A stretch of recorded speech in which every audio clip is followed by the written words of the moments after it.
They see the crown, not the weight. Being the tribal chief means never showing weakness. Even kings fall, but not all falls are defeats.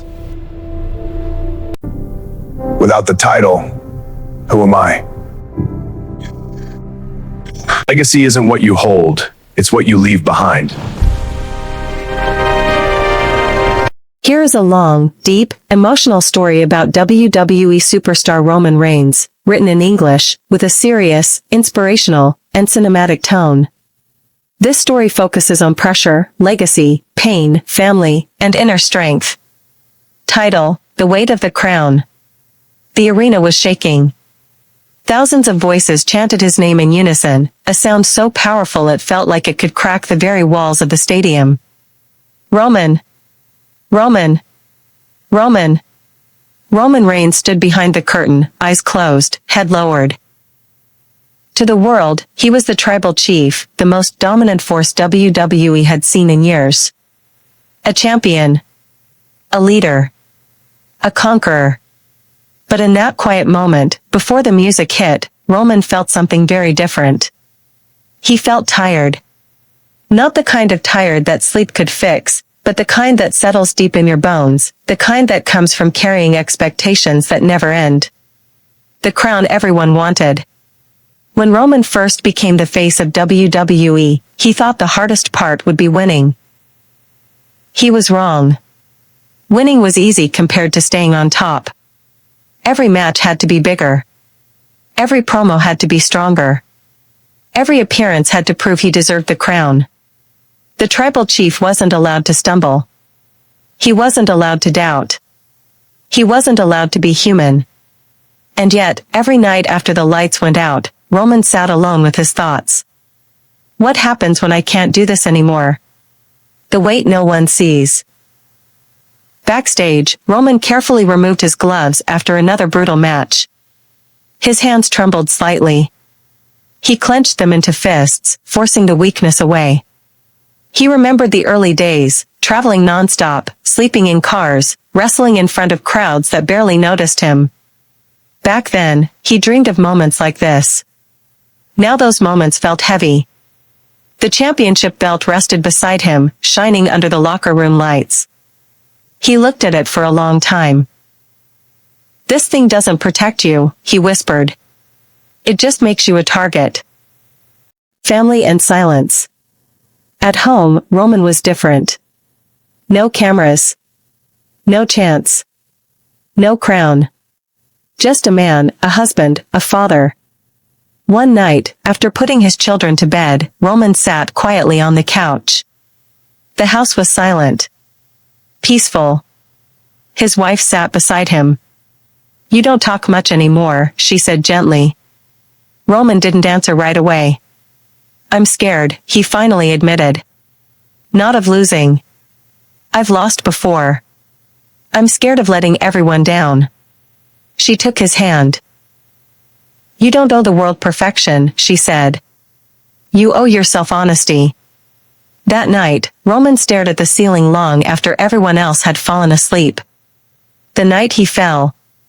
The loss came when no one expected it. A championship match. A war in the ring. Bodies broken. Breath stolen. And then, 3 seconds. The referee's hand hit the mat. The arena went silent. Roman lay on his back, staring at the lights. For the first time in a long time, the crown was gone. As he walked up the ramp, he didn't feel anger. He felt relief. And that terrified him. Facing the man in the mirror. Backstage, Roman sat alone. No excuses. No rage. Just truth. Without the title, who was he? He looked into the mirror and saw not a tribal chief, but a man who had been running from himself. I gave them everything, he said softly. But I forgot to give something back to myself. That night, Roman didn't post online. He didn't make statements. He went home. The quiet return. When Roman returned weeks later, something was different. No demand for acknowledgement. No arrogance. Just calm.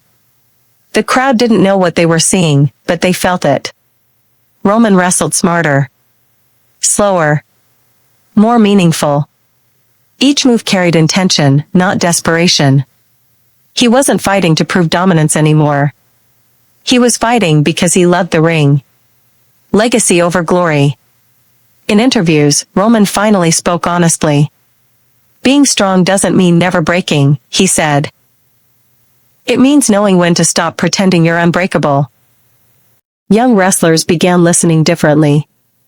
Not to learn how to dominate, but how to survive. Roman spent more time mentoring, teaching, guiding. The crown no longer sat on his head, but his presence still commanded respect.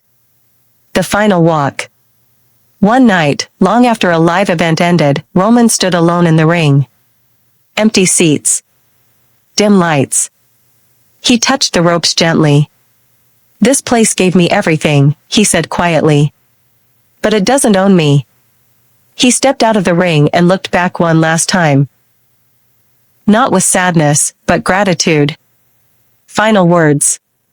Roman Reigns didn't fade away. He evolved. From champion to leader. From icon to example. From tribal chief to something greater. A man who learned that the strongest thing you can do is let go of the crown and still stand tall. Final part, acknowledged. The ring stood empty. No lights. No music. No crowd demanding acknowledgement. Roman Reigns walked slowly down the ramp, his footsteps echoing through the silent arena. The same place that once shook under his name now felt like a memory frozen in time. He stepped between the ropes one last time, not as a champion, not as the tribal chief, but as a man who had given everything. He stood in the center of the ring and breathed. For the first time in years, there was no pressure in his chest. The man behind the myth. People would always remember Roman Reigns as dominance. As power. As the face of an era. But what they never saw were the nights he questioned himself, the mornings his body begged him to stop, the fear that one day the cheers would disappear. Roman had spent years proving he belonged. Now, he understood something deeper. He never needed permission. He thought about the battles. The boos that turned into cheers, the losses that taught him humility, the wins that felt hollow because he was too tired to celebrate them. Every scar on his body told a story the cameras never captured. I carried the crown, he whispered to the empty seats. But the crown also carried me. The choice to stay whole. Retirement wasn't announced with fireworks. There was no dramatic goodbye. Roman simply chose himself. He chose mornings without pain. He chose family dinners without rushing to airports. He chose to be present, not perfect. When fans asked if he missed the spotlight, he answered honestly. I miss moments. I don't miss the wait. And that honesty made people respect him more than any title ever had. A legacy written in people. At the Performance Center, young wrestlers listened closely when Roman spoke. Not because he demanded it, but because he earned it. He taught them that strength isn't about dominance. That leadership isn't about fear. That real power is knowing when to step back so others can step forward. You don't need to be invincible, he told them. You just need to be real. Some of them would go on to become champions. All of them would remember that lesson. The last look back. Years later, Roman returned to the arena, not to perform, but to watch.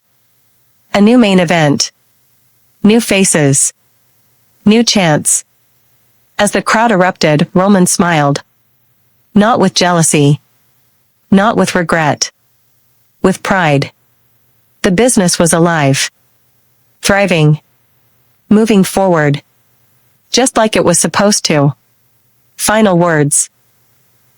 Roman Reigns didn't end his story with a loss or a victory. He ended it with understanding. That he was more than a character. More than a title. More than a moment in time. He was a man who stood tall under impossible pressure, and walked away on his own terms.